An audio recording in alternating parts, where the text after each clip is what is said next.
Welcome to the Gender Budget Watchdog Network podcast. Today we are going to talk about gender responsive budgeting and climate financing with two very interesting speakers. They come from Romania and from Bosnia and Herzegovina. We have with us Ioana Borza, who is the senior researcher on social policies, gender equality and non-discrimination, and Hamdija Mujezin from Bosnia-Herzegovina, who is an expert in sustainable energy and climate finance. We focus on this topic of climate financing because it's underexplored. It's not very often looked from a gender perspective, and gender responsive budgeting can be the tool applied in appraising the climate relevant investments. The Western Balkans and Moldova, as the countries we currently focus on, are very much in the interests or in the eye of the European Union, and there are a lot of financing mechanisms that support the green transition of this region. But whether this will create new inequalities or will sustain the existing or will help us close the gender gaps is the question we as a network continue to ask. So in terms of the climate financing and Western Balkans, I would like to shortly ask you, what is your opinion? What is the situation? How would you assess the status of climate financing in the Western Balkans? And what I will ask maybe Ioana on what is the role of EU in this matter. Yeah, so the question is for me. Thank you for having me on this podcast. When it comes to climate finance, there's a bit an issue with terminology, like green finance, climate finance. They are a bit different. In terms of that, climate finance is mostly, when you talk about climate finance, it's focused on the investments that are connected to the Paris Agreement, to the nationally determined contributions. So that financing mostly comes from GEF and GCF as main two institutions that are providing the sorts of financing needed for those investments. And as, like I said, it's mostly connected to the nationally determined contributions of each country and the investment portfolio that they provide within their documents. It considers mostly energy, transport, in some ways agriculture, covers like heating, ventilation, what did I miss? Waste management, important, yeah.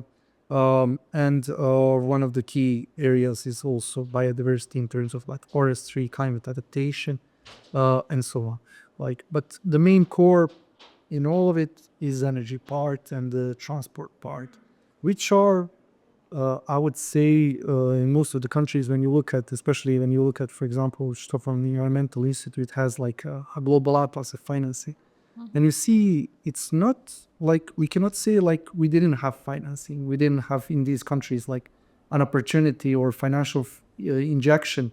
But maybe we didn't have an absorption capacity. Or even that we had. Like, let's say it's not well utilized. Mm-hmm. Yeah. The best word to say, yeah. There were some investments which were like productive, but you had like situations when it comes, for example, renewables, where you push the agenda for like more power plants being built, but they were like exploring and using the feed-in tariffs and feed-in premiums, which are models that are used at the beginning of like one technology's entrance into the market, to basically stimulate the market development and to reduce the cost of that technology because it's new. It was used, for example, for solar panels when the price was like 2,000 and 2,200 euros per kilowatt. But the issue was that the countries didn't, like, for example, when it comes to that case, they didn't plan it accordingly, and it ended up being basically, like, in summary, filling out pockets of private investors on the expense of citizens, because citizens had to, like, in each bill you get like that fee for renewable energy, which is basically used to fund these like feed-in tariffs for the producers. Most of the producers are private investors, so it became a really big business. I can say it from Bosnia, I saw it also with other countries. Like, it became a big business, and nobody was asking the question, what happened with that money that the citizens gave out, like every citizen. Yeah. And Actually, also, the main question when it comes to climate financing is how it impacts on the most vulnerable, and whether it helps decrease the vulnerability of the citizens. And here we must see that the vulnerability of women is different than the vulnerability of men, and puts a question on whether that transition is just or not. yeah, especially when mentioned just transition, like even in global terms, that term just came recently. Yes. We were spending years of like finance and investing without considering it. And that's why there are a lot of, like, let's say, inequalities, even let's say even enhanced during this period of like first flow of investments, because nobody was looking at that at that point on this issue. Even with the air pollution, which is like good benefit of the investments into climate finance, we still didn't, like, when we were doing the measures, we didn't consider how it affects the economic state of like people that are there. You cannot just say, okay, we are going to switch off fossil fuel and that's it. You have to consider that this is like a system where like it's dynamos, basically. Like, when you push one, it hampers, and hits another one, it changes the whole system. So if we are not careful with that, we can basically create a bigger problem than the energy transition is, and the climate change is. Which actually brings us to the data that is needed in order to make decisions which are inclusive and gender responsive. And Ioana, as a data specialist, as an analyst, what do you think is missing in order to have more inclusive decisions in climate financing? First, I say thank you. Thank you for the invitation. It's a pleasure to be here. It's very nice to talk about these topics, which have been with me for some years. I'm a gender expert, and I work in gender equality areas, so I'm a newcomer kind of to the climate, the environmental area.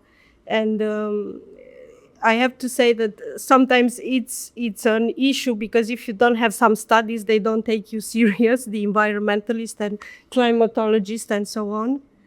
And also, as thinking about what you were saying with the just transition, I think the discussion about inequality and injustice came only when anthropocentric perspective was included in the environmental studies, because until then everybody was talking about the nature, and people were kind of away from it, as if, and then when they started to talk about the people's impact, then they put, okay, but we are different people and so on.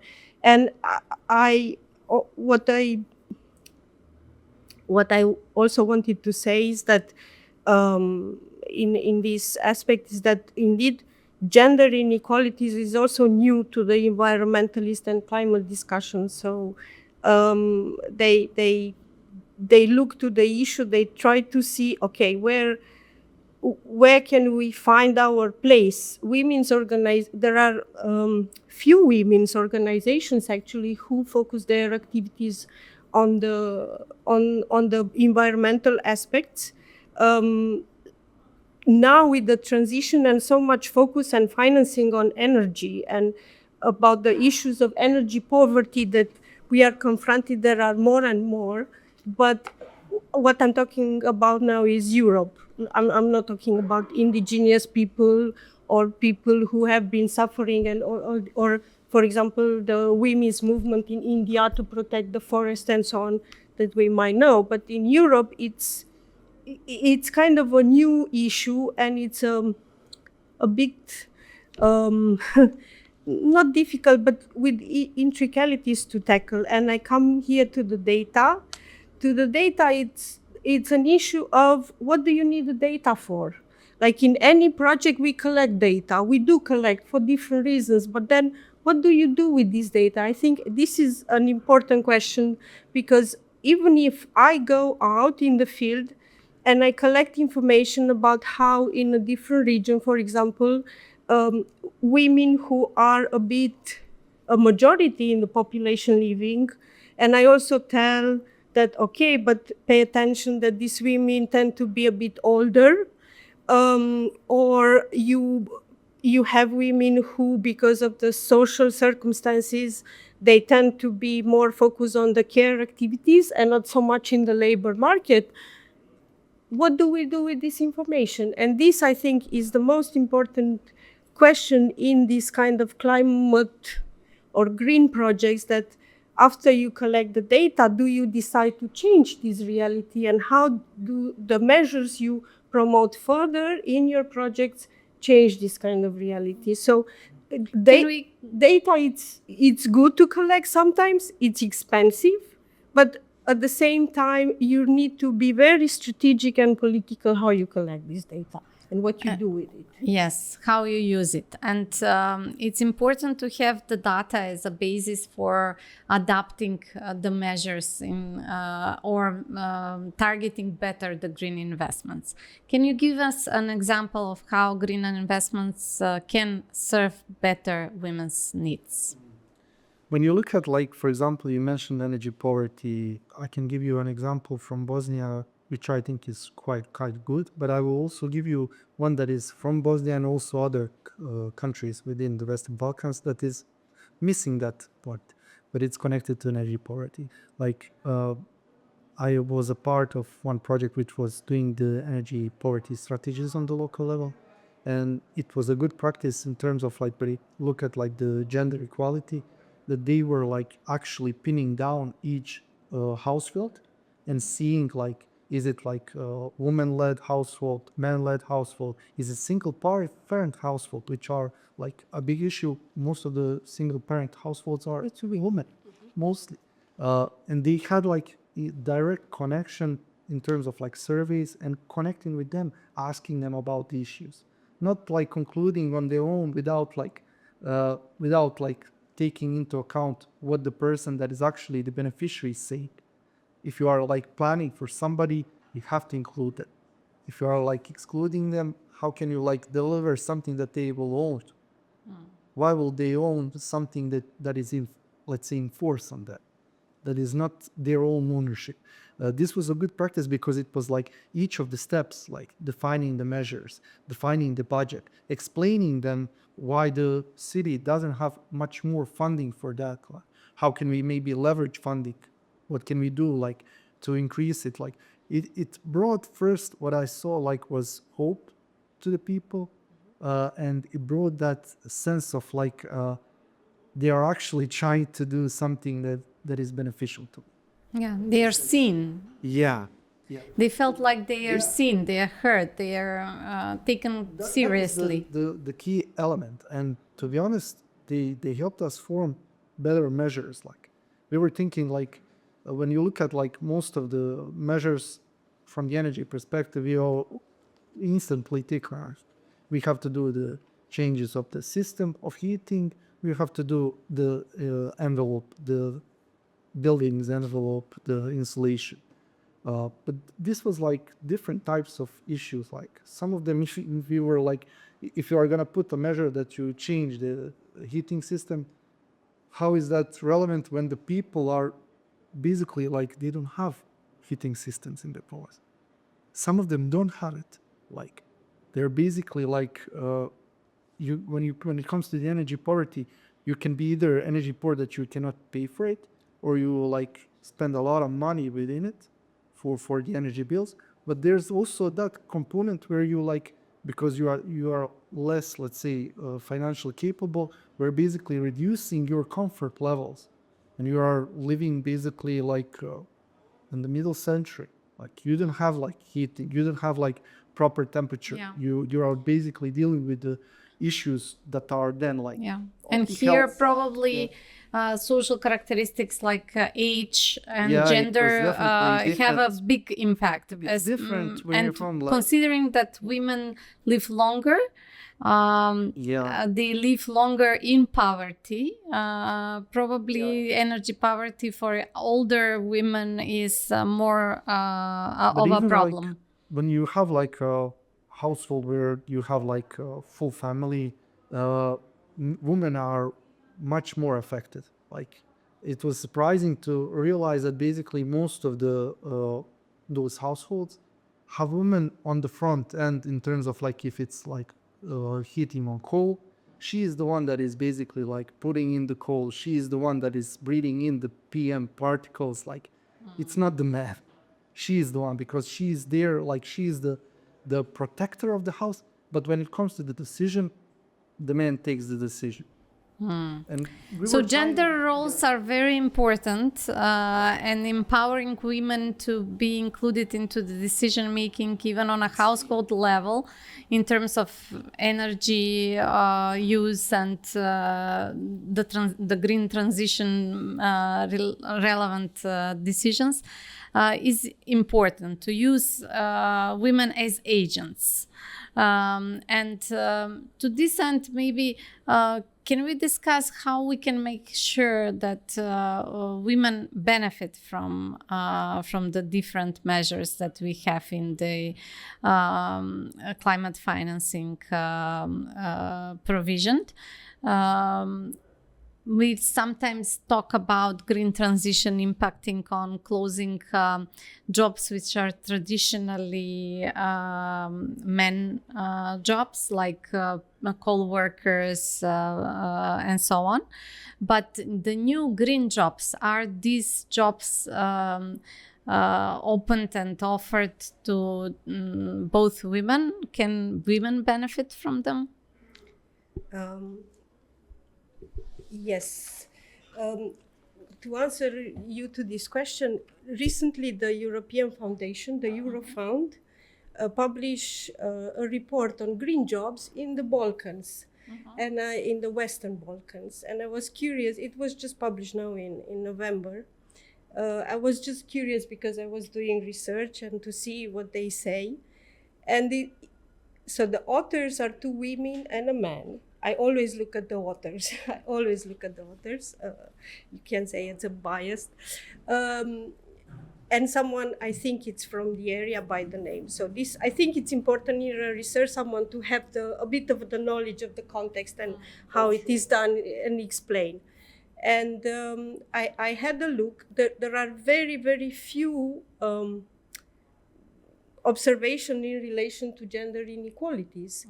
But what it is more important, on the other hand, from that study, I would say, is what they highlight is the type of skills that the green jobs would need. And the type of skills I would, so first is the technical skills and engineering skills. Then it is scientific skills. But then you have managerial skills and kind of infrastructure skills. So from a gender expert, you can divide this in a way and you say, okay, technical and ICT, and then managerial and this infra kind of discussion is more soft. So I think for the future, and what was discussed in the workshop before, is first with education, to really open up and encourage as much girls, young women into the scientific areas, into the ICT skills. But then you need to create the environment and keep them there. So I think this question with the green job is, how do you actually keep women in the labor market? It's not specifically for these jobs that will be in the future, but how do you, in a society who continuously puts pressure and has different kind of expectation from women when it comes to care responsibilities, meaning children, parents, also caring for the close environment. This takes time, this takes effort, this takes the minds of the women. So you need to invest also in this caring infrastructure. That's why it's so important, because if you really want to keep these smart women, or whatever women, where you invested, where they have education, where they have interest and so on, you really need to provide also for them a kind of a support to remain there. Of course, nobody expects that everybody will go now to these issues, but I think besides all these technicalities, again and again we come back to the stereotypes and to the society mentalities. And this is where either that we talk about climate finance or any kind of finance or anything, we need to think about stereotypes in society and how to address them. This I think it's important, and to sensitize people to that, you know, we are people and we want more or less the same things, to achieve something, to make something out of ourselves. But if you expect something more from someone, then of course this person will, you know, have to carry two bags in her bag, so to say. So maybe it's too theoretical what I'm saying, but I think, yes, to come back, more simple education, infrastructure, financing, and also encouragement, a lot of encouragement. And probably breaking up the stereotypes. As you rightly say, we keep on maintaining these stereotypes. For example, CRPM did studies on women in STEM. And what we found out is that we have increasingly more women enrolling into technical and sciences. For example, coding, we already have some balance in most of the countries in terms of students. They even finish better the university. I mean, they graduate more. Women graduate more than men because they find jobs on the way, and they gave up on pursuing the degree. But then they don't continue working in the field. They either become teachers of ICT, which is related to their educational gender role in society and in the family, or they acquire not typical coding jobs. So the technology becomes again developed by men rather than women. Women take on other jobs in the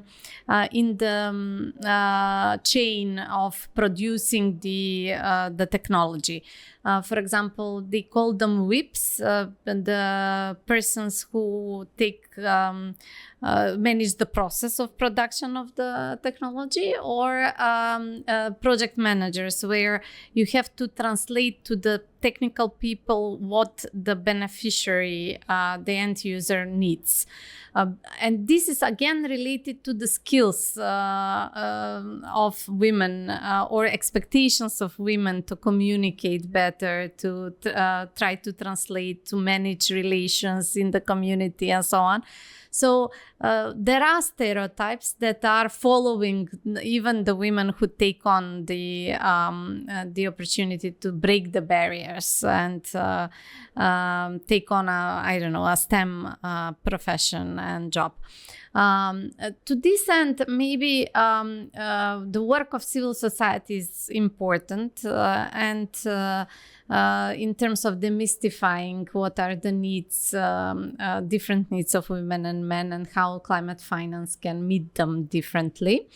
So, Hamdija, in this respect, what would you say? What should be the gender priorities of the community and national programs in order to meet the different needs of women and men?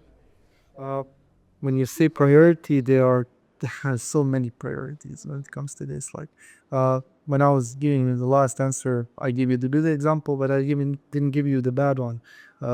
Recently, I was evaluating sustainable energy and climate action plans, which are basically under the conduct of mayors, a localized of plans for transition for each municipality or city. And since like 2 years ago, the energy poverty pillar is like something that you cannot like exclude from the SECAPs, like in short called. But what we found out when we were like looking, evaluating, we even like took in consideration of gender, like measures, gender blind, energy poverty, the overall assessment. You don't see like differences between like elderly people with vulnerable groups, women. Nobody's mentioned. You just have like the statistics from the cantonal on entity level that there's like maybe 10,000 households that are under the income level, but nothing else from that point. I think the key priority here is like first of all creating like gender responsive strategies, because like when you want to do investments, when we are talking about climate finance, each investor when it comes first he sees is it like aligned with the strategic priorities, because if it's aligned then you have like the permits and all of it, it's easier to do. And every like even IFIs when they come, they want you to have it in your like strategic priorities. So it starts from there. If we have it in strategy, then we can like mobilize and use it to have it in real, to have it invested like that. But to make it enter the strategies, I think the key element is to have more pressure, more like accountability on the local level, especially the local level, not just the national level, because like what I saw, like these strategies get developed with like working groups with 10 or 15 people. It's not sufficient. I understand like the financing part of these strategies is sometimes the issue, but I think we can say that it's needed to break that barrier also. Like planning isn't like I'm not like needing an expense. It's not something that is basically like just this is a burden. It's not a burden. It's like a tool that if you have properly made, it will develop everything. If you don't have it, it will all fall off. So that would be like, from my standpoint, the key thing. What I wanted to add is I agree completely, but what I wanted to add is that it's very important that you include the gender perspective into the energy strategy or transport strategy. You don't make it in a separate, like in the gender equality strategy that stays. I'm not saying that gender equality strategy is not important. It's very important, and it's good that as societies we reach this point where we agree we have to have this strategy also. Like we have strategies for people with disabilities, Roma people, older, anyway.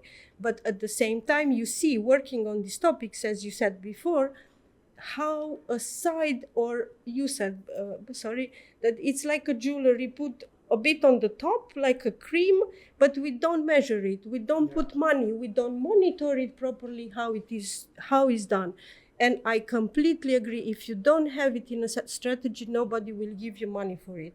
If you come afterwards and, maybe, but on the other hand, it's issues of gender inequalities in these areas are also kind of tricky, because you discover them once you go on the field and you collect the data, as you said.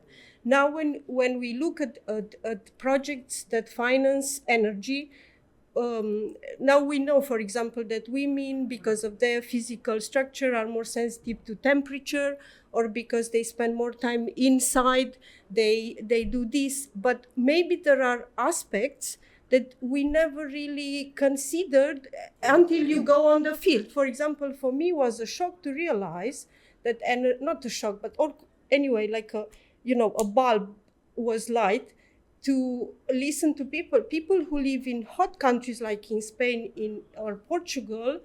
When they talk about energy poverty, they talk about that they cannot cool themselves because there are these hot summers and they cannot pay the electricity for the air conditioning.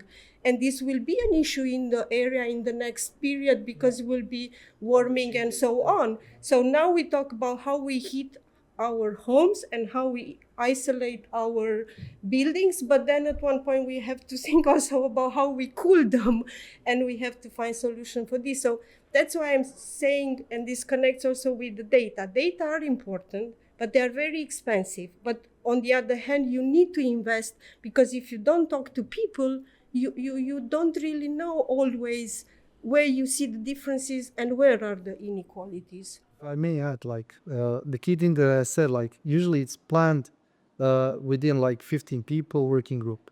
It's behind closed doors. Yes. If you want to make a strategy that is relevant for the people, it has to be open to everybody. You have to open up the door. And this is where actually CSOs can have a good role. I mean, to mobilize people, to be the voice of the people, to provide the data and the research and the impact. It's expensive to get data that is like complex. But for these things, it's like even enough to have that talk with the people. Like if in like simple solutions I saw, for example, in Zagreb that they did, they have like a platform for open ideas. You collect ideas. Always like 100 people are smarter than 2 people. Even that I'm doing the energy strategies, I'm working on that. But sometimes you can find like ideas from people that are not in your like area of expertise that are really good, that make you think like, okay, this can be even better.